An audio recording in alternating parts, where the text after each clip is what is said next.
last week. It was 9 degrees. Yeah. Crazy. You ready? All right. Good evening. Welcome to our city council meeting. I've asked Councilman Turk if he will offer us the invocation, and Councilman Clough if he will lead us in the Pledge of Allegiance. Gracious, loving, we bow our heads and come before the beginning of this council meeting, Father. We give gratitude and thanks for all that we are blessed with and the opportunities that we provide. Grateful and thankful for the opportunities that we enjoy. Grateful for the city that we're part of, great citizens that reside. Pray for each and every one of those citizens that reside here, that they will so we're blessed with special blessings in their lives. We pray for the leaders of our country, that they would be guided and directed in decisions that they make, and also those leaders of our state as they are in session at this time, that they too would be guided in decisions that affect us as a citizenry.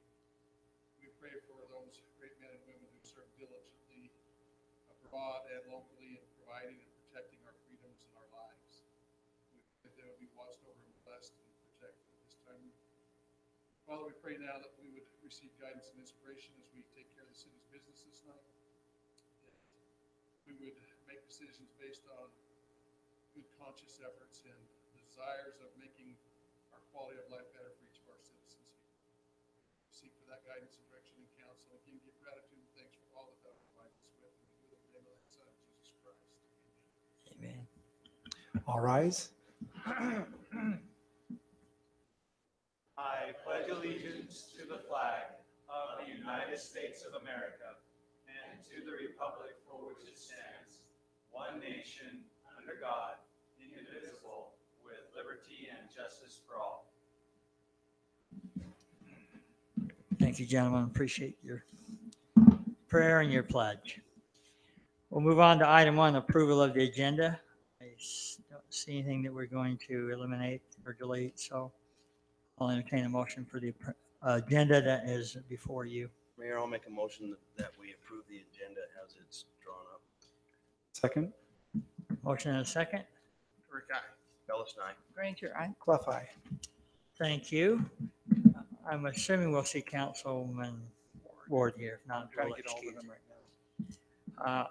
Item 2, announcements. Anything to announce before this body to the general public? Okay, if not, we'll move on to declaration of abstentions and conflicts. Any to declare at this time? Okay, we'll move on to our item 4, consent agenda. Excuse me. Looks like 4 items on the consent agenda. Mayor, I'll go ahead and make a motion that we approve the consent agenda. Do you have any concerns in that? Second. Motion and a second. Rick, aye. Bellis, aye. Granger, aye. Clough, aye. Thank you, and thank you for saving me 5 minutes worth of words. That's all good. Item 5, preliminary amendment. Consideration to approve the preliminary plat for Queensbridge subdivision located approximately east of Harmon Lane and Farmland Drive. Applicant Stephen Simster. Oh,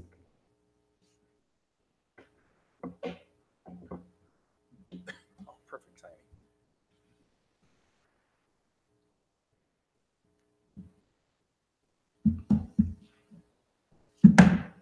Oops.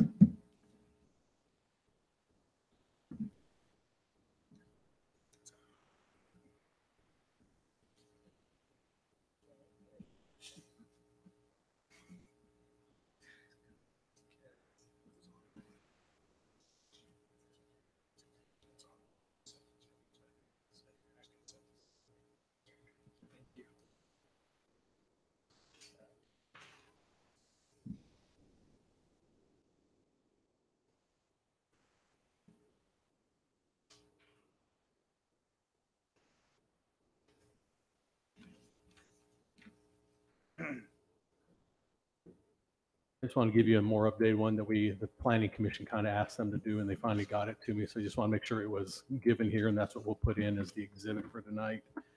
That stated, the applicant is requesting approval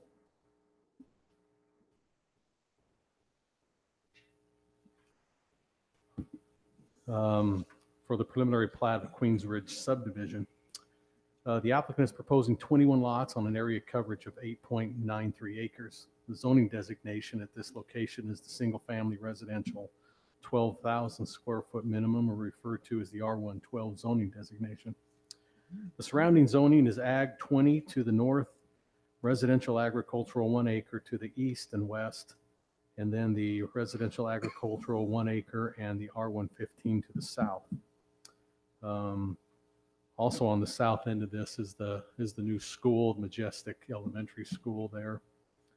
The preliminary plat approval request is in follow-up to a recently approved zoning of the R112. The proposed subdivision conforms to the approved zoning. The request meets the subdivision requirements, other ordinances at this location. Staff reviewed the request and recommends approval with conditions. The preliminary plat, as outlined, the Planning Commission reviewed the item on February 20th, 2019. Planning Commission unanimously recommended approval of the preliminary plat for the Queens Ridge subdivision onto you, the City Council. These are with the standard conditions, except we did add number 12, 13, and then 14 as a result of what the Planning Commission wanted to see, and that's where this updated version in between lots 12 and 13, you'll notice on the print I gave you, has a wide access through there. That's to allow for trail to get on the canal easement. They also wanted, number 14 said that there needs to be dedicated and improved a 20-foot wide trail and easement on the canal portion of the plat that runs down to Mesquite Drive. If you read the plat, it basically is showing it's going to be dedicated to the canal company. Once they get this recorded, they'll just dedicate that particular portion there. We're just going to make sure on the final plat that there is a 20-foot wide easement, and the Planning Commission was a recommendation of this condition. If the council wants to hold up to that, which I have a sneaking suspicion you will, is to have that either bonded for or built out. This particular case, it probably could be built out because it's going to end around this subdivision and come all the way down from Majestic Drive on the south, which is at the east side of the new school down there. So with that said, I'll be more than glad to answer any questions that the council might have as it relates to Queens Ridge subdivision. So So- Drew, go ahead. Nope, you're good. The trail is bonded out. That goes to the canal company? No, Okay. the bonding would come to us. The easement will be given to us. Yeah. What we've done in the past, and we'll probably leave that up to, we'll probably work with Barry and see what's going to be best, or because sometimes if we build a trail that really doesn't go much anywhere, it tends to, it's another thing they have to maintain, but it's not going anywhere per se, but it's just part of a bigger piece. And so what we've done in the past is some of the developments that have had these, we've had them turn in, it's not so much a bond, they turn money into an escrow account. It's given to us, it sits there, and then when it's ready to be built, then the city goes in on that escrow account money and then builds out that portion of the trail. And we've probably done that, I think, about a half dozen times since I've been here. We have 4 or 5 escrow accounts sitting there. The engineer will do the estimate, they pay that out, it goes into account, and we hold that money until that time where it's needed to be used. So that just helps it from having to be break down, fall apart, and especially if it's a maintenance thing that we're going to have upkeep on right now. And so we'll make that decision, I think. And that's at the a trail date. between 12 and 13, but the rest of that piece that comes down that is actually. No, that's for that whole piece. That is the whole That's piece. what that condition's for, is that whole area that's, say it's going to be dedicated. The Planning Commission in our meeting felt they needed a way to get from this subdivision onto the Right. trail. Well, I think you were there that night. They Yes. talked about, well, let's have the Iversons, when they develop on the north, put something in. We're going, well, Commissioner Henry knows the Iversons real well.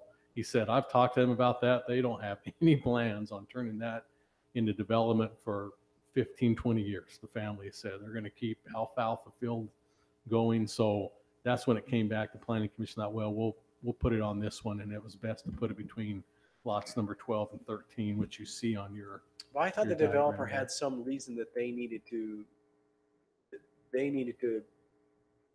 give that to the canal company specifically. they didn't have to, they just Okay. want to get it off of their Okay. tax record, because I think more Yeah. that's what it comes Yeah. down to. Okay, And they can't build on it. It's a right. canal easement, and it goes to the subdivision to the east. They have even a bigger portion that runs through their subdivision that has a big canal easement on it. This particular owner just said, you know what, I don't want to have to hold on to that and keep paying the base tax on it, even if I get it in Greenbelt. I don't want to have to worry about the liability. I'm just going to dedicate it to the canal company. So is that That in a piece. closed canal? It's in It's underground, yeah. It's, yeah, there's no ditch. It's all in pipe. Yeah, those good old days disappeared. Yeah, floating down the canals and your tubes, and yeah. That was a good flow. Those Yeah, were but they fun don't days. make kids like they used to. So Drew, the red line on this map, are they just showing how the trails tie back in? I'm not sure what that red, I thought that's what it is, but that red line is, I'm gonna have to Well, the verify. reason why I ask is because on that west side, it looks like that lot's pulled down. I didn't know if that's another access. I think Trail easement I that's think gonna there's go an on the north easement side for of that? something else. It might be a storm drain easement for all I know. In fact, I think that's what that red Well, line, because the first plat shows storm drain coming in on the south side. This one maybe shows it on the north side, but it actually goes back. It looks like more part of the walking. yeah, path. and Brandy got a hold, or sent me an email last night when we were in our meeting, and she apologized. She can't be here, and Steven Simister, the owner of the property, can't be here either. It's spring break this week, so people for tendency think they need to leave town during spring break, but so they apologize for not being here, hoping it will hold up. But the red line, I'll find out what that is. It's not part of a trail system because our master trail does not go over there. Well, the other thing, half of these property lines are showing double lines. I assume they're just tweaking lots. Well, no, I think they might be a retaining walls. So sometimes they'll put that in as a retaining is what it is. Because over on, when you're looking between 13 and 14, isn't there no, it's between 14 and 15 at a double line showing, isn't it? 16 and 15. There's several of I was them. going to say there's several of them. And It sometimes seems they'll show, pretty- but it doesn't go all the way and touch though, does it? I think there's a gap at each end of it. I don't know. Some. It seems like a majority But that are on the sometimes north they- side of that road have a. So, gap. and also what happens, just to let you know, when we get stuff, when they have their CAD systems, and then when they send it to us in a PDF or something, we get double lines or we get words that are flipped upside down. It's done backwards. There's lots of things that happen inside. Well, my concern on it is that, for example, between lots 18 and 17, there's actually numbers in between those lines. Oh, I can see it on others now. Never mind. Yeah. Can we, I'd probably feel a little bit more comfortable getting a full-size, full resolution version we can read. Just table it for 2 weeks and have them send that back up. 'Cause it looks like there's some anomalies in the engineering, or it's just not aligning right. It's unclear. Well, that's why I wanted to pretty much use this one, but just to show where that trail kind of went through. Because that's really all that should have. You don't have the double lines. No, this is the one that this is the plat that was the exhibit that was shown at the planning commission. Again, Prior. this one, I just wanted to show basically that area between 12 and 13 of the area that was given. But if you feel more comfortable because of that, we can table it, or just use this exhibit right here because it should not have changed other than that. I just wanted to give that to show they tried to get that in and show the trail area. I would like to know what the red dots mean the rest of the way. Yeah, like I said, it looks to me like they've done a secondary one on the north of lot number 3 there. Trail access Denise, through can to you Washington hand me Fields Road. that exhibit?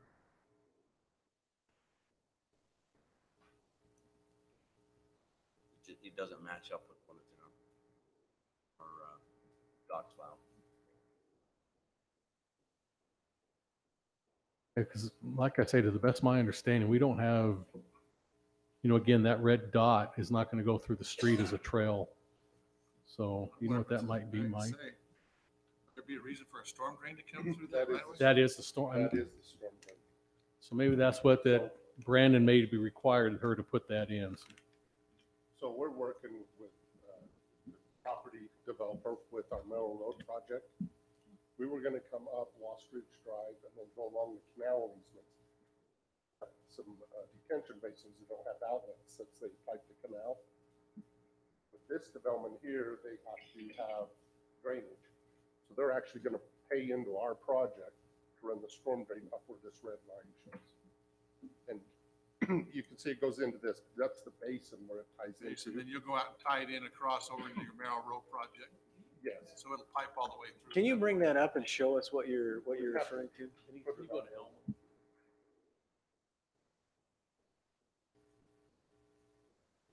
Is it, so it'll have to tell, the storm drain will have to go 3 lots to the north. Then go back north to Merrill Road, tie it north.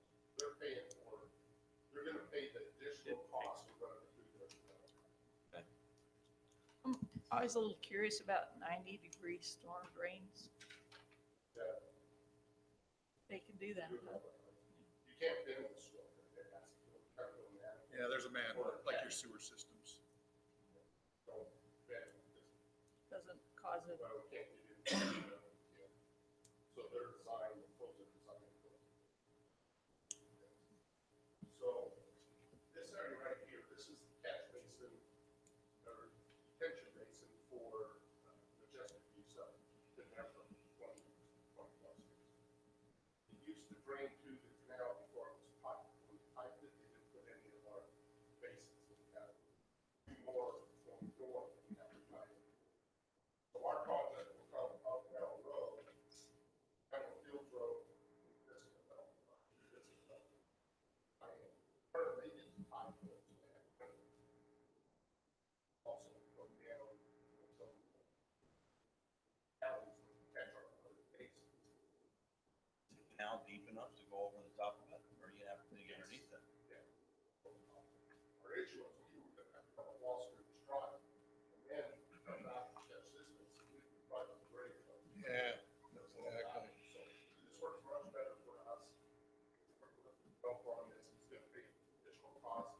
Get it, it is. So I'm just still struggling, apologies to be a little bit dense, but on the alignment, can you bring up an overhead view of that? Yeah. Are you guys done with this almost shot? Yeah. Right? I mean, so.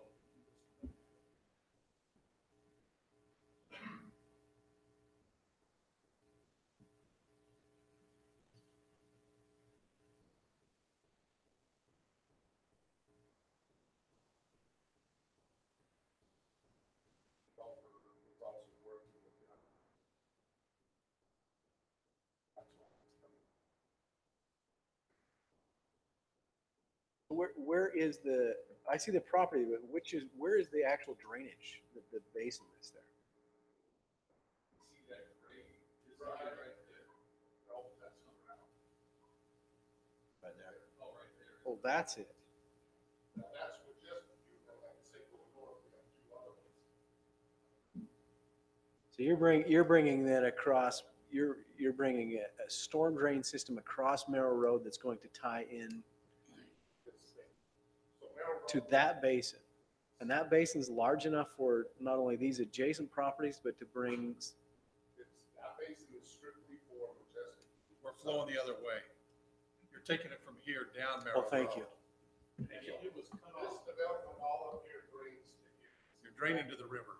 Yeah. This contains that are closed. You put it in the storm drain, out down Merrill Road to 20 east, and at 20 east, we have our 24.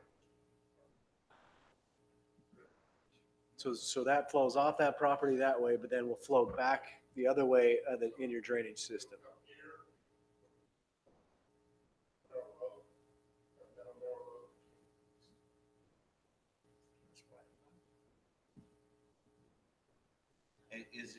It's not in Washington Fields Road right now? And when will that tie in occur? When the Well, now Merrill's on? Washington Fields Road was our project, and from Washington Fields Road. So.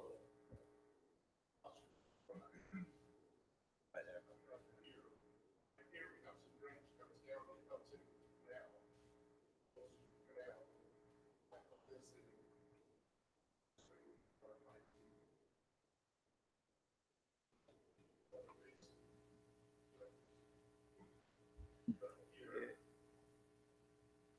How often do we do that? Utilize the canal for drainage that way?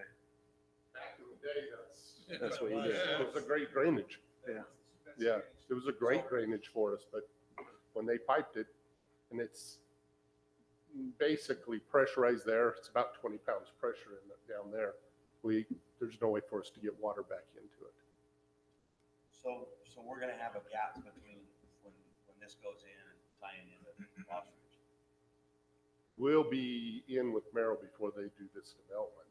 Well, I know, but between Merrill and Lost Ridge and this development, there's those three parcels. Which one's, No, Which any of the one's parcels, Lost well, Ridge? Is that the the vacant parcels, when they come in, they'll tie to us. So we'll I have to, get that, but we're gonna pipe to here. We're gonna pipe to there, but then we're gonna have a gap from here to here. no, we're tying the whole thing. Okay. Yeah. So the additional, we were gonna run up Lost Ridge and run it. The additional footage of pipe and the additional upsize, the developer's paying that additional cost.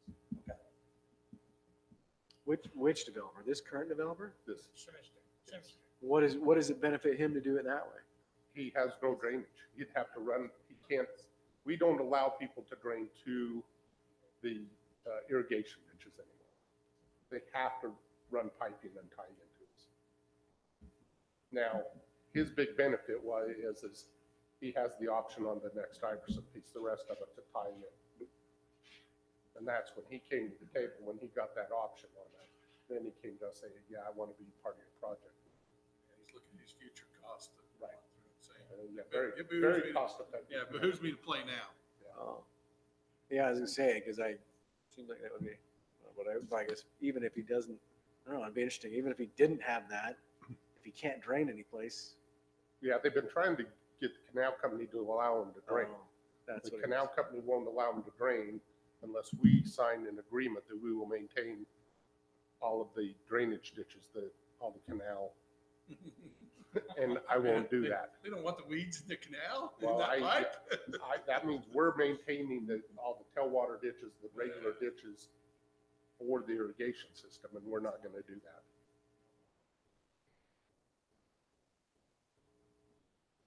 Thank you, Mike, for that update. Any other questions or? So I hope that helps on the red line and everything. Is that kind of, and they just put in again, they put that 20-foot access in there. And so the red line is for the storm drain. So I hope that Covers helps you. both. I think it gives us a great trail access as well as obviously.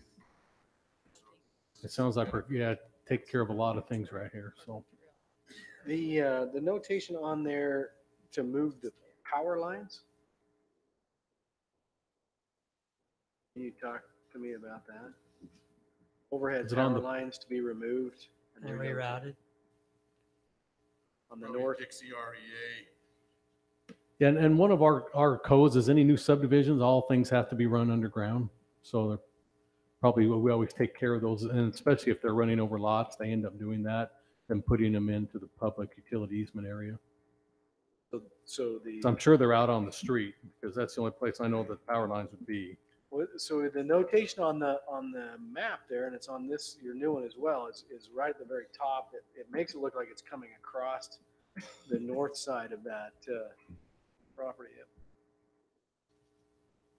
Lot 7 is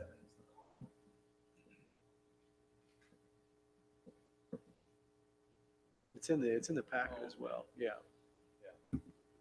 So I assume that P mark is showing the now buried line?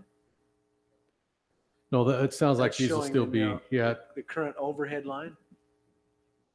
You know where they're rerouting that line? Yeah, that is a current overhead power line. Okay. I would imagine with the development of this subdivision, Dixie REA is gonna put it underground as part of this subdivision, looping it around through, because it's not a transmission line, it's a secondary line. So I would imagine that's why they're doing it. It's not affecting these lots at all. But this whole subdivision will go underground power, and they'll just complete their loop through the underground of the subdivision. That was not a requirement on our end. They're just calling it out on the map because it's part of the plan.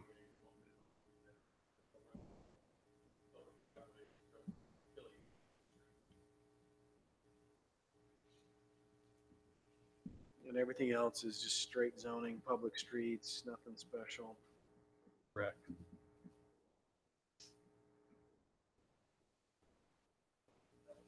Do you feel like you've had your Yeah, concerns addressed? I'm fine. After Mike got up, I'm in good shape. Okay, so what am I looking at on the far left? There's a, I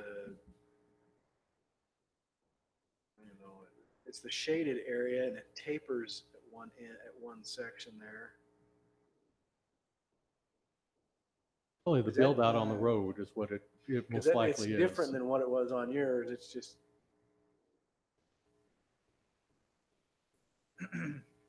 Your What are you printout talking says the about? detention area being smaller, ours is larger. yeah, just this section here is narrow and I'm not sure what I'm looking at with. That's the widening of the road. That's what it is. And then they have the required, they're still going to have a detention area. It's going to be the landscape part of their development.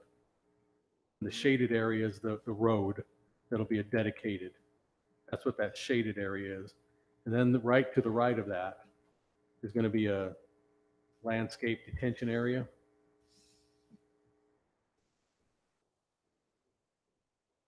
Yeah, I see the landscape detention area, but below that, the shaded area comes across the top of the road.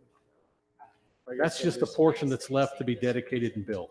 Is that right? Okay, Yeah, so- at the And bottom. then At that little sliver there to the left of that, there, it widens out there, and that is, again, is that just a portion to be The dedicated? portion of Washington Fields Road is the bigger shaded area. Uh, The one running east and west a little is what's left to be put in. I think is that farmland there or oh, it's Harmon Lane? Because they had to build out quite a bit of it because of the school going in there. So that was a little more than over half the street on that Harmon Lane. This is their portion that's left to build out is that thin gray area. And then it picks up the public roads that are internal in the subdivision. So all the shaded area is just road improvements. I haven't reset my timer on my new laptop here. That's what I'm saying. I know. Yeah, don't leave home without it. All right, anybody up for making a motion? I'll make the motion that we approve the preliminary plat for Queens Ridge subdivision. Second? Motion and a second. Aye. Clef eye. Granger, aye. Ellis and I. All right, thank you. That's approved. Item 6, plat amendments. Consideration to approve the 5th amendment, OK Corrals, No 1-A for the purpose of combining lots 5 and 6 to create Lot D, combining lots 35, 38 through 38 to create Lot E, located 1530 South Thoroughbred Road and Quarter Horse Drive. Applicant Barbara Button. Thank you, Mayor. As stated, this is a request to amend the final plat for the 5th time. So it's actually the 6th plat on this. So this one's probably had more action in it than anywhere else in the city. But if you know the OK Corrals well, it's always been an interesting subdivision that came to us as a gift from the county years ago. This, again, is simply, as the mayor stated, to combine lots. So we're, again, taking lots 5 and 6 and creating parcel D, which you see right here. And then we are combining 35, 6, 7, and 8 to create E, which is basically where the Buttons have their business right now. And they picked up a couple of the lots that are kind of to the south of them. They just want to enlarge their area and keep those under one ownership. So that is simply the amendment on this particular plat. Staff reviewed the amended proposal and finds it conforms to the industrial zoning. The subdivision also remains in compliance with the subdivision ordinance. Planning Commission reviewed the request at their their February 20th meeting. Planning Commission unanimously recommended approval of the amended final plat for the 5th amended OK Corrals Phase 1A subdivision onto you, the City Council. And those are just our 5 standard conditions. It's an existing subdivision there. So I'll be glad to answer any questions you might have on this. So this is all, well, it's not all, most of it is industrial, I-1. but a portion of that is RA2 and RA1.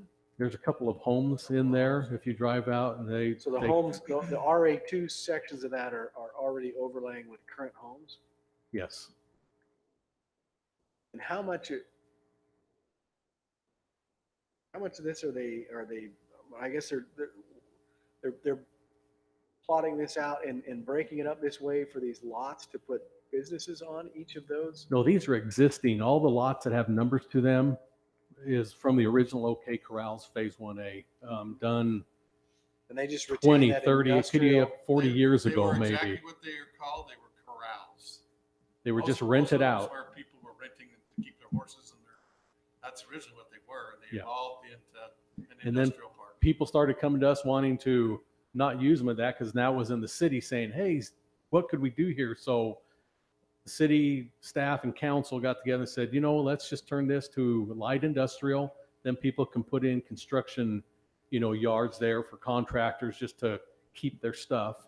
And so we rezoned the whole thing. We let everybody be grandfathered in who still has, or you can drive through there and still see over half of them are still little horse, corral properties. But little by little, all these ones you see are changing now with these letters are businesses that are joining lots and wanting to put their businesses in. So this is just one of those evolution type particular areas that you'll see happen. Probably we'll end up maybe doing 12 amended plats when it's all said and done on this particular one. But I think a lot of folks will combine properties and then put their businesses there.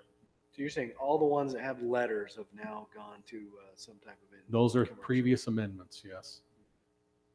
It should be A, B, and C were originally there. You can see by D. C is where that daycare place came in and combined two lots.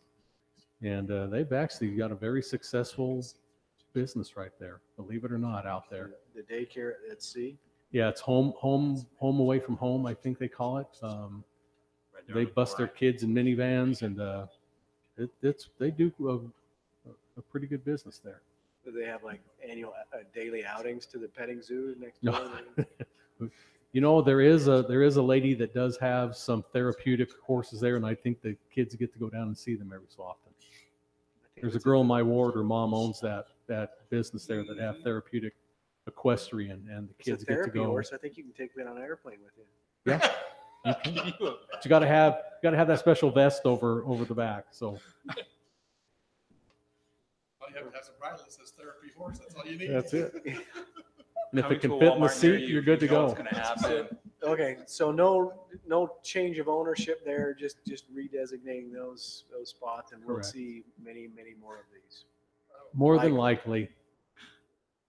Yeah, I'm hoping that, they may all get, but again, it's all about timing Yeah. and when people do them. So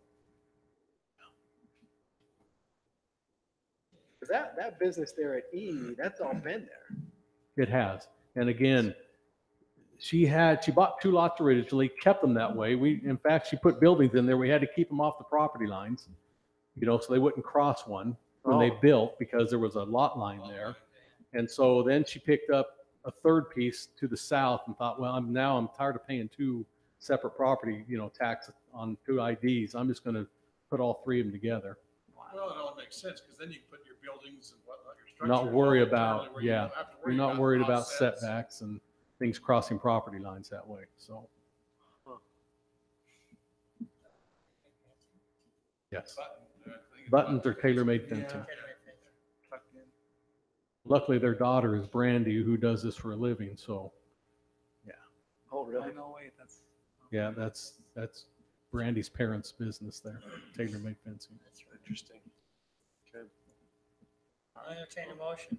If there's no more discussion, I'll make a motion that we approve the Fifth Amendment OK Corrals number 1-A for the purpose of combining lots 5 and 6 to create Lot D, and combining lots 35 to 38 to create Lot E located at 1530 South Thoroughbred Road and Quarter Horse. Second, Motion and a second. Very good. Elliston. Granger. Clough, aye. Ward eye. Thank you. Item 6B, consideration to approve an amendment to Rusted Hills preliminary plat by revising the lot size to match the current RA-1 zone. Applicant Doug Dennett. Council should be familiar with this. This was the process that started when they brought in a final plat, as you recall, several months ago. Those lots that are in the shaded red area didn't match up to the R115 zoning. The council directed the applicant to go back, change the zoning, amend the preliminary plat. And so the zoning's been done. This is the amended preliminary plat. Planning Commission reviewed this at their, again, February 20th meeting. They unanimously recommended approval of the amended preliminary plat for Rusted Hills subdivision onto you, the city council. Again, this is one of those stages. And then if this is approved, then they can bring in that finally phase 4 of Rusted Hills. And then it will conform to the then amended preliminary plat. So be glad to answer any questions you might have. But this is just through your directive a couple months ago. So I'm trying to remember with my memory, did we change the zoning on these? Yes, you did that about a month and a half to 2 months ago. Right at the beginning of the year, you did the zone change to the RA1 to put it into the bonus density program. Because this particular area was zoned 15,000 square foot, R115, because it abuts that property there. And so, but then when they got their streets all in and rerouted the one Galilee Way and put in the new road, and then the lots kind of had some problems, so shrunk a little. Yeah, the discussion was we could have approved it then, but we wanted to just clean the zoning side up first so that we were consistent with. Yeah, I remember that now. So I'm fine to, I'll make a motion, we approve an amendment to Rusted Hills preliminary plat by revising lot size to match RA1 zone. I have a motion. Do I have a second? I'll second. Motion and a second. Ward eye. Cliff eye. Granger, aye. Palestine. Very good. Thank you. Item 7, ordinances. A, consideration to adopt an ordinance approving zone change request Z-1903, request from open space and R16 residential, single-family, 6,000 square foot lots, minimum to a PUD, an AP, administrative and professional, located approximately at the southeast corner of Washington Parkway and Main Street. Applicant, Utah School and Institutional Trust Lands Administration. Thank you, Mayor. And just to let you know, the 2-week holdover is completed. You had your public hearing 2 weeks ago.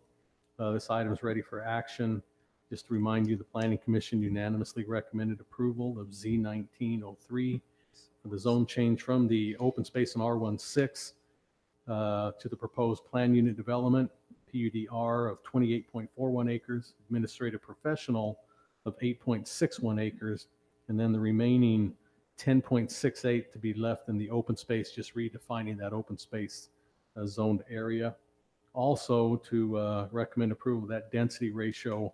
Again, this is the one that we talked about with that detention area and the storm drain pond, all that they're working, Sitla's working with the city to get in this particular area down here at the bottom and to transfer those densities up to that remaining acreage, which roughly puts it into about a 9 to 15 dwelling unit per acre ratio up there in that remaining 28.41 acres. I just wanted to put that as part of this zone change at the request of Sitla. Be glad to answer any questions that you might have from your 2-week thought process.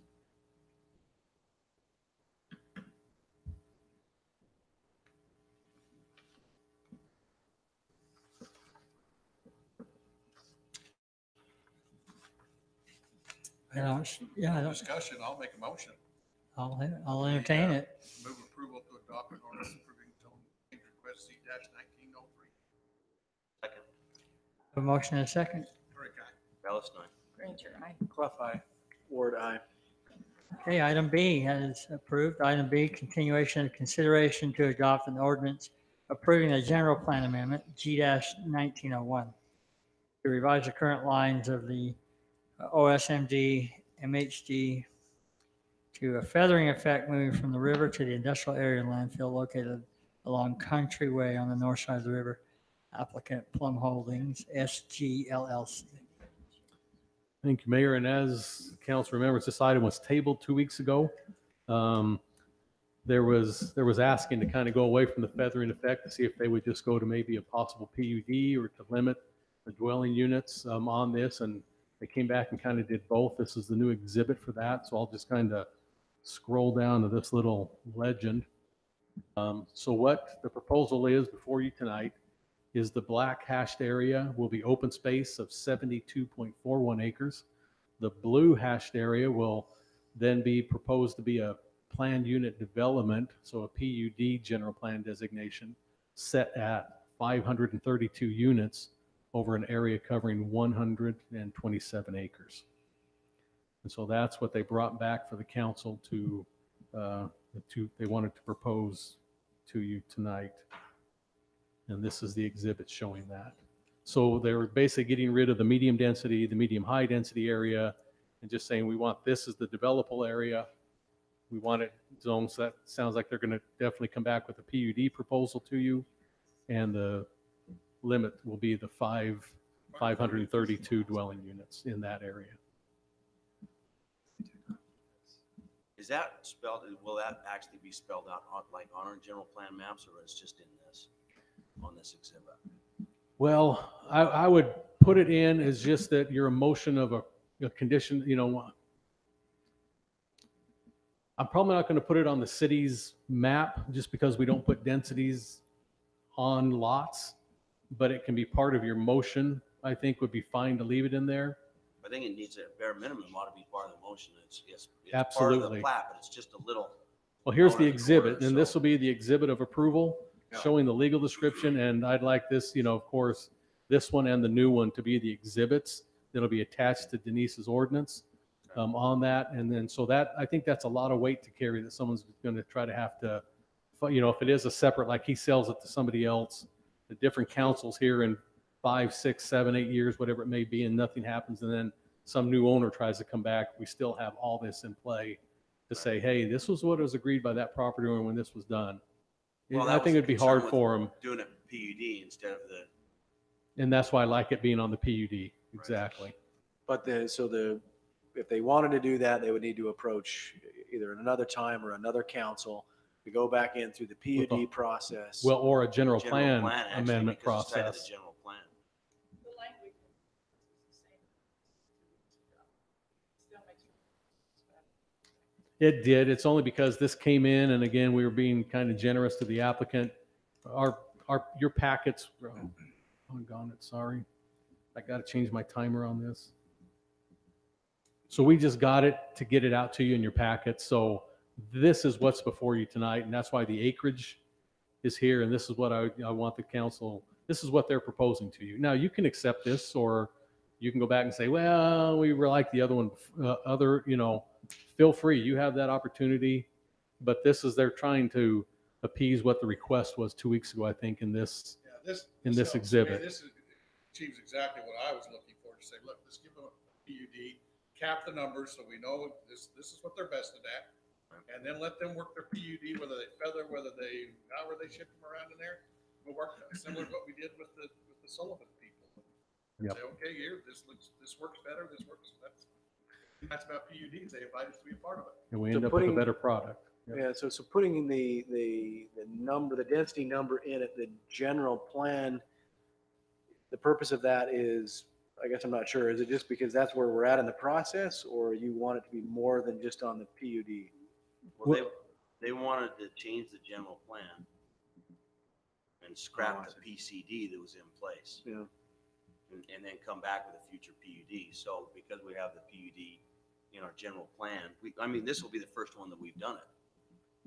And it doesn't tie to a density. Typically, it's the underlying general Right. plan that gives the density to PUD. This now ties the density to the PUD designation. And just for it's a 4.2 dwelling unit per acre. It's kind of what this ends up being. So you're basically at an R110 zoning, which is right at that low end of the low density and at the high end of the medium density in the general plan. But it's PUD and it gives them the option to do maybe something a little more dense on the north. And They can cluster, yeah, they could end up having more open space here and putting townhomes up here. And we, you know, so we're going to look at the overall acreage and just say the whole project's coming in. They said, you know, we all agreed 532 units, and they could, again, stack them up on the townhomes near the industrial areas and the landfills, and then have bigger estate lots more toward the river, whatever they kind of come back, and that gives them more freedom on that to do that. They'll probably have that to us next week, I would think. Well, and that 532 number comes from the combination of the densities of the prior general plan. It's not, I mean, that's basically what was already existing. They've expanded the developable area, but it's still that calculation I that recall, yeah. existed from councils prior to us. We're not approving any Well, they additional were vested density. at that point. with Right. that, So you Right. left their vesting in place. Said you've expanded your area, you're still vested at the same number. It just gives them the freedom to move around the development and come up with a creative plan. Mayor, if you're ready for a motion, I'll go ahead and make one. I'm ready. I guess my last thing, I apologize, is on the north side there, where that's the open space, everything that's an open space up until what's in blue is around the river. The north end, does that go into our hillside ordinance where they can't do anything? It's a lot of slope. So it's And just, they're just You can calling see it on open the other space anyway, exhibit. So they're not even gonna try. so I and mean, my concern on that is, I mean, as this goes into a PUD format, is that the point where they can come back and say, well, if we mitigate this, can we build up this hillside? Nope, these are their Nope. boundary lines right here. Okay, so that whole area is just verifying, that runs into our hillside ordinance where they wouldn't be able to develop in that point. I don't know that it even hits the hillside ordinance because they're not asking to try and develop it. So you wouldn't I present don't know it that to I'm the asking hillside. for it, but I'm just saying, is that basically at this point with, is the topography at a point where they couldn't anyway, according to our hillside Looks ordinance? like a lot of it's river.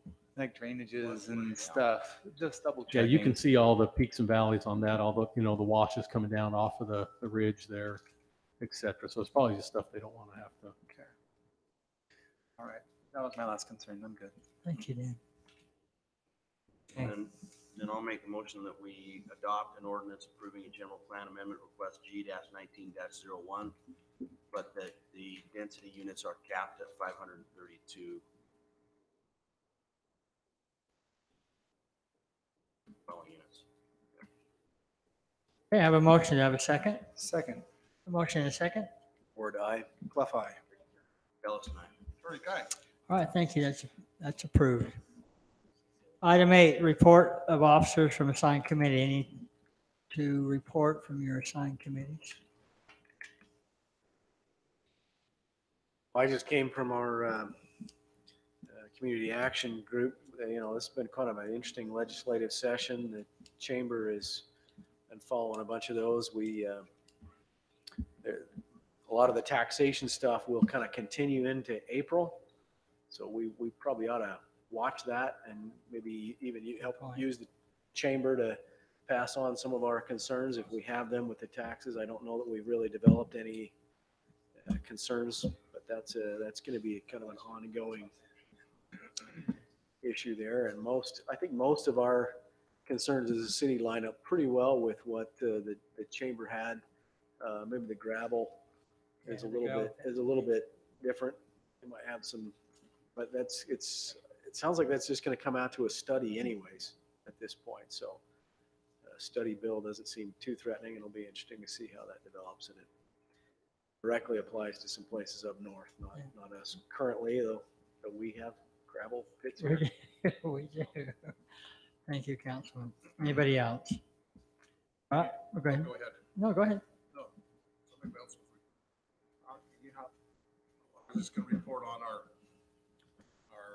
employee hiring process with our new police chief is underway. We're down to 10 applicants and we'll start interviews next Monday. So we're getting closer. I don't know if they've been answered. I got the letter last night. I read it.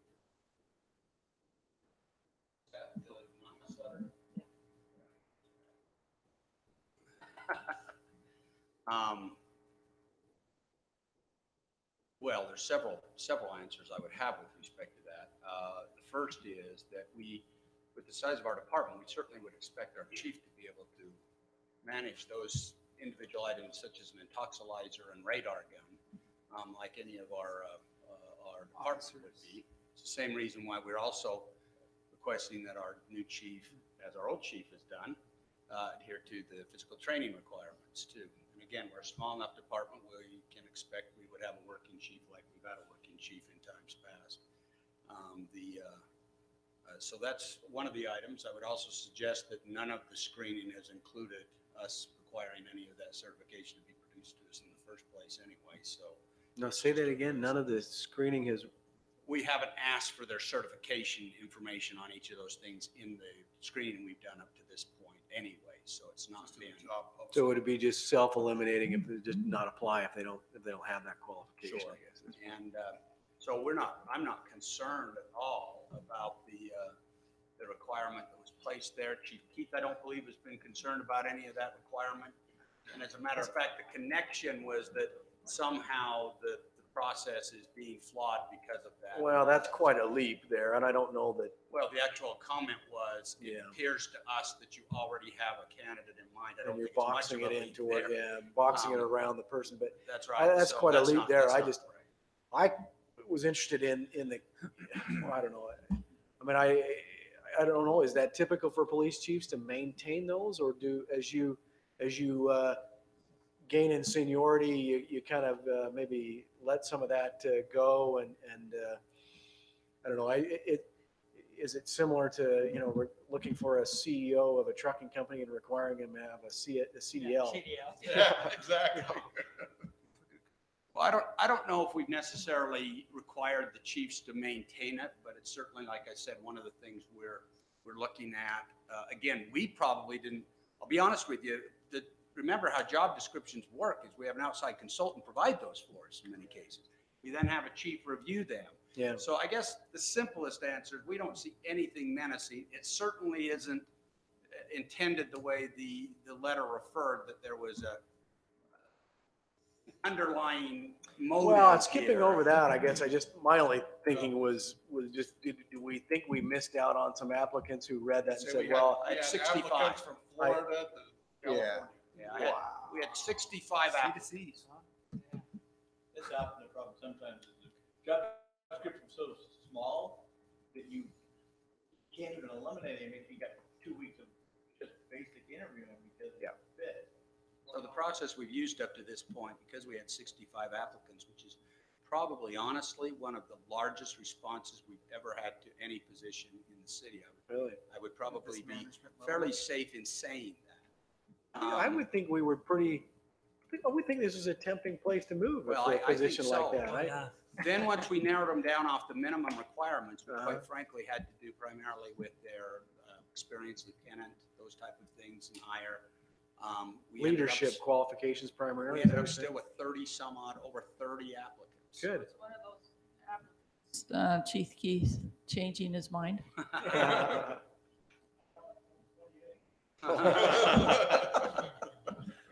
And then how we did this, just so you know, is how we did this is the very first round included a written. So we actually submitted, of those 30 some odd applicants, we sent out a written questionnaire. That then from there is when we narrowed it down to 10 based upon, and the questions included such things as specifically, how does your experience relate to a community like Washington City? What do you know about our concerns in Washington City? We ask questions about leadership style and how they fit within an existing culture and work within not only a culture of police department that they're coming into, but a culture of a community, and those type of things. And so then they were narrowed down to 10 today, and we'll do those interviews this next week. So, rightfully speaking, we may not we may not have a chief actually, we'll have an offer made certainly before the 28th. But whether a chief will be on site by the 28th, depending on, and we do have in-house candidates too. So, but we're not concerned about that. We have a very competent lieutenant in place and can handle some days without a chief in place, and we're not concerned about that at all. We have good relationship with other agencies. We have good support and staff. My only concern is Mike going out of town on that weekend? Just the weekend that the chief should be here is my only Pretty concern. much, Because it's when he's out of town that something goes wrong. So as You long just as he's pretty in much assume town. Mike's out of town every weekend at this point, it seems like. anyway, I think it's been a good process, and I think that, yeah, the last thing, it's interesting too, I'll mention this, is primarily, and Chief Keith can, I would think vouch for this, you see a majority of the agencies that basically hire in-house. We certainly had our neighboring city did that in both top positions. So we don't. That's never been the policy of the city, meaning we can hire with in-house, but we always open it up across the board. You're saying they didn't even open up outside. So we think that actually our process, just again to comment to the letter, is even more transparent because we opened up. And I always get real concerned when somebody doesn't have a return address on the envelope, Or put their name on the or even put their name on it. Well, when I get your that mother's from my writing a letter like newsletter. that for you. I get that from the newsletter. People correct me and they'll send me my newsletter and put the red line through the comma that I should have put, or grammatical errors without, so if you've ever hired somebody on an executive level and you get letters like that, you just kind of throw them in the trash because they have a different agenda than what they're really saying. Anything else? City manager report? Couple of items, Mayor, thank you. The next work session, we'll have a couple of fairly large items to go over in the next work session. We have a Parks Master Plan that'll come to you to have your first look at and to spend some time. That won't be opted right then or near then. We'll give you time to go through it, ask questions of the engineers that are here. If there are any changes the council would like to see, we'll have that opportunity. So that'll take a few minutes in our next work session. We also have an update on the irrigation study. Will be on the next meeting as well. And it also seemed to me that I had another one, but I can't think of it right this second. So I think you'll have a fairly busy work session next time. I think I've mentioned this to you, and I probably won't keep mentioning it to you until then, but we are looking at about mid-May on the bidding out of the Merrill Road, and then about a mid-July construction time period. But if you want to drive past that, you can actually see the staking, and you can get a good idea of kind of the alignment of the road with the staking across the field. So I've used the staking to calm my neighbors down because they've stopped trusting me over the last few years that Merrill Road is ever going to be built. So.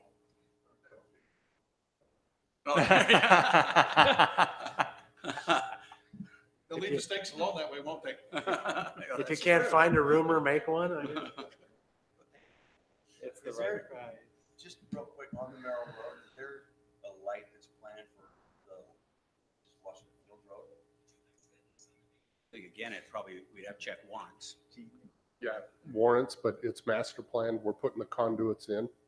Well, I'd assume we planned for it. I just didn't know if it was, No.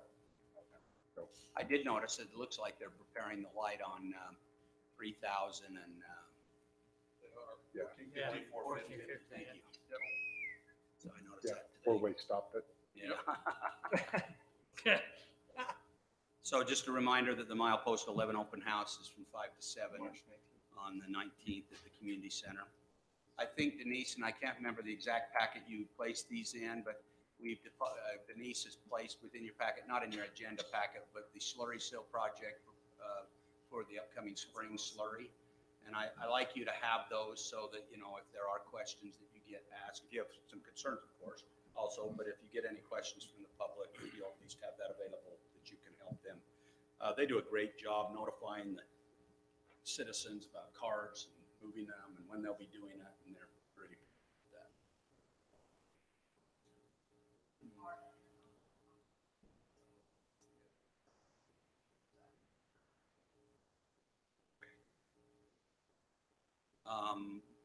With the power department, we're staking out at the turf farm for the new realignment of the line out there. Veterans Park, those of you who attend there, you maybe can give An update on that. But we're making progress, right? I was gonna say, if that was for ADA accessible, it looks kind of not ADA.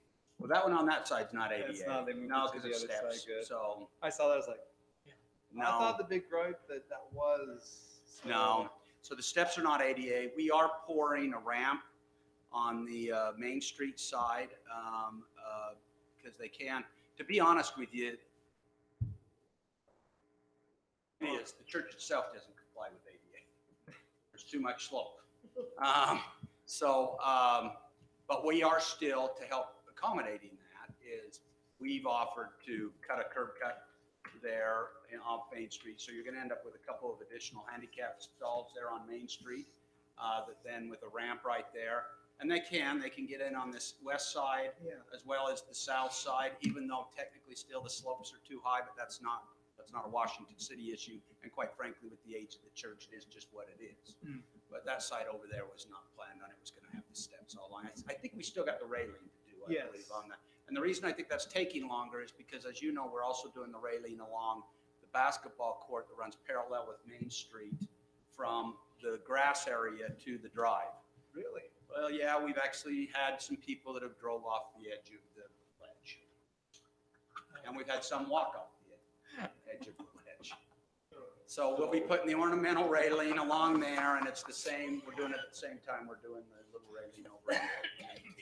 So, That's gotta be It's amazing that the Lions Club, some of those guys haven't walked off that edge. Oh, So do you have to paint it orange then? When you get it in? yellow stripe, you know, something. that's right. As long as he's certified for it. Yeah, that's got to be a really interesting phone call to get right there. That's for sure. I just could mention one other thing. We had one other item pop up on the legislature just this afternoon, and it had to do with the Senate Bill 154. It's a funding of 911 dispatch centers. We had been contacted by St. George asking if we could at least offer support. It's moving the 911 surcharge that everybody gets from like a 9 cents to 24 cents, because right now most of the costs of 911 and the dispatch center we just pick up in our billing, and what we get sent from dispatch is general fund item. And so but it got defeated, but they're retooling it to come back, and it may even come back like today, to go back out on the floor. Representative Segmiller opposed it. The rest of the representative contingency from down here supported it. I've been in discussion with Representative Segmiller back and forth. His concern, of course, is he doesn't like these kind of late hour, and especially the problem is people are just all tapped out. His response is, I've got a constituency that's all tapped out over the whole taxation finance bill to begin with. And so, of course, I just indicated that we like the transparency of user fees. We understand his position. We like the transparency of user fees, meaning more than just dipping things out of the general fund and tossing them over. But I understand Steve Meekum seems to think that if it does get retooled and back onto the floor, it probably will pass.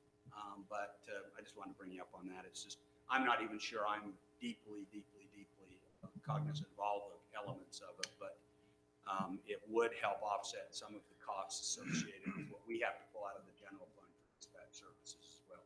Plus, the other additional problem is the funds that are really available for dispatch services are so limited in and of themselves that we find ourselves behind in a lot of the technology a little bit, and we're a little behind here with some of the stuff that we need to do. I don't know if that, in talking to St. George, what I wanted to say I didn't, because it was kind of a quick conversation, was, well, okay, because their pitch, of course, is this will be cheaper on you, and I'll say, okay, let's negotiate that one right now. Because I played this game before. Support us because it'll be cheaper and your bill didn't change, okay? So anyway, but I just wanted to bring that up. Other than that, Mayor. Sullivan Park? Maybe an update from that? What's that? Sullivan Park? Oh, Yep, it's yeah, on the fly. we didn't have any long-term damage. We were, the armoring did exactly what we hoped they'd do, and quite frankly, I think. Is the we're all armoring in convinced- now? What that? The armoring is in now? Yeah, The- it was all the done hooks and- before that mud event we had come up to the, that's right. Well, I thought, maybe I didn't look at it right, but I thought the little engineered hooks that you were gonna put up in there, when I was down there, and it was, well, I'm trying to think when I went down there. They're buried. Oh, Everything got buried. All the rock got buried. So and then the hooks are actually down in the water level. Uh-huh. And so I don't know, after the last big event we had, if you've noticed that the river's moved back over, so it's split going around the little island. Did it go around that island? Where you It's going guys, around- where you took the shrubs down and the? Well, we diverted the river to the south. Yeah. Dug a channel and they diverted it so we could get the rock in. They won't let us divert the river, so we got our rock work done and had to go bury that back in, Oh, let the river come back around where our rock work. We had the really big event that came down. It actually went and started moving through there, and the channel went right back to the south. So we're split now. So the little hook we put in is now doing what we wanted. We wanted that hook because it would push the river to the south. It's creating a sandbar there now, a gravel bar, a nice gravel bar is there today. Another big event will probably bring enough sediment in that it'll actually push the whole river south, which is exactly what we'd like. So is the trail back open? It still has a clothesline on it. I'm not sure why. They were cleaning the soccer field off today of some of the sediment. Maybe that's why it's still closed. People are still walking it, but the signs up saying closed. So it was a great project, did exactly what we wanted, and right in the nick of time. So it probably saved us the field at least with the Yeah. erosion, had it not been in place. Yeah, I think And we've got some really good potential coming at us, but if that river keeps moving to the south there, it's just that much better for us. So I think I I may have appreciate the mentioned to you while partners. you're on that, and tell me if I did, because I don't need to repeat it, but we now think we have most of what we need. We have a map identifying vulnerable points along the Virgin River. That's been developed. We have our staging areas identified and permissions granted on those. And so within this next week, we'll be meeting with some of the key neighborhood and civic and civic leaders down in those areas to just kind of walk through. We have a kind of a bullet pointed sheet of, in the event of an emergency, here's how we'll proceed, and here's what you can know, and here's how you can help. And we're going to just do a conference call at the recommendation of some of the other civic leaders, some of the higher up civic leaders. We're just going to do a conference call with these others and go through that. And I think we're in pretty good shape. We tend to get calls to, so if we could be on that information list, we can get informed. Yeah, what I'll do is, I think what I'll do is I'll share the map and the bullet points too as well with you, because you ought to have that so that you can know. Our goal here is, again, one, communicate with the public and make sure that they know kind of what we see as concerns without creating hysteria. And two is to organize in the most effective way. Because, you know, we certainly want what we're identifying as vulnerable areas. If we have a big event, those vulnerable areas to be, whatever assistance we can get, we go to those first, you know, because it's very normal and it's very understandable that when people come in with their trucks and they'll load, 60 sandbags and head off, at the top of Nichols Peak, to put around, and that's fine. We have it, and we actually realize, and we've learned a long time back, that part of sandbagging is removing anxiety out of people's bodies. And so we're okay with that. That gets some anxiety out. But we also want to make sure that in these events that we have a great community that is always willing to serve, that they also know what we know, and that is these are our vulnerable areas. Let's hit those, make sure those are protected as well as possible, first and foremost. And again, the real nice thing, if there is such a thing, the nice thing, at least about this type of drainage flooding, is we usually have some early warning. So much more than cloudburst.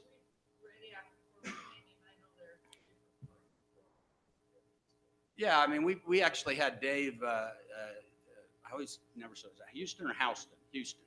So Dave Houston sent us some pictures from one of the events that occurred maybe a month or so ago. And what we saw was that those drainage basins are working. Now, the other thing that we are feeling good about, and Mike Lester is representing our community as part of this, is with the road widening that's occurring on I-15. Those retention requirements on I-15 have substantially gone up, and part of that is the same reason ours are going up, is because of the of stormwater requirements. And that will only have beneficial components to it because they have to retain much more and not let it slide off. But I don't know how Mike felt, but the photos I saw showed that those at least were working the way they were supposed to work. And Yeah, their drainage is working great. They're maintaining it great. Lester actually contacted Dave Houston, and he's going to he's meeting with the Coral Canyon HOA, UDOT, and Lester with Washington. They just want to talk about what's been happening, what can they expect. With the work that's going at exit 16, the widening of I-15 and the interchange, they're actually intercepting a lot of the smaller washes that would have drained through onto Coral Canyon, which was going into those drainages. They're diverting those, detaining and releasing them into the Cottonwood Wash and the other main wash that runs through Coral Canyon. So we'll get a lot of that water from behind those homes that are coming down into them. Where are they putting them into the Cottonwood Wash at? Over on the other, Cottonwood Wash comes through right at SR9, just about I-15. They're just gonna send it underneath the road there. So they'll be coming down along the drainage along SR9 off I-15 and bringing it into the Cottonwood Wash there. And then I don't even think it's a named wash, but further to the, I guess it would be west, there's another larger wash there, and they'll be taking it into that wash, which comes and ties into the Cottonwood Wash. So some great improvements on their drainage with this UDOT project. then once we move it into Hurricane, we let them do Unfortunately, we get a lot of hurricane it. water That's right. into We take Cottonwood care of Wash. theirs too. I actually, so in the newsletter this month, that is my topic. And my portion is the spring flooding and what we're preparing for. And so I think we're in pretty good shape. We always like to feel that when we prepare, nothing happens, because when we don't prepare, all heck breaks loose. No, I didn't go to that level. I mostly just talked about that we are anticipating that there can be some level, and this is how we're kind of addressing. I didn't get that detailed in the newsletter, and we'll pass that out through the both the civic and neighborhood leaders that we're working with. But no, I didn't cover that in the newsletter. We're trying to balance that a little bit. And you'll probably see after I just mentioned the newsletter, you'll look at it and say, well, that was about as vanilla as can be. And it is somewhat vanilla. It just talks about we are anticipating that there could be, and here's how we're trying to address that. So didn't get too detailed. That's it, Mayor. Thank you. Entertain a motion to adjourn. Ward eye. Buff eye.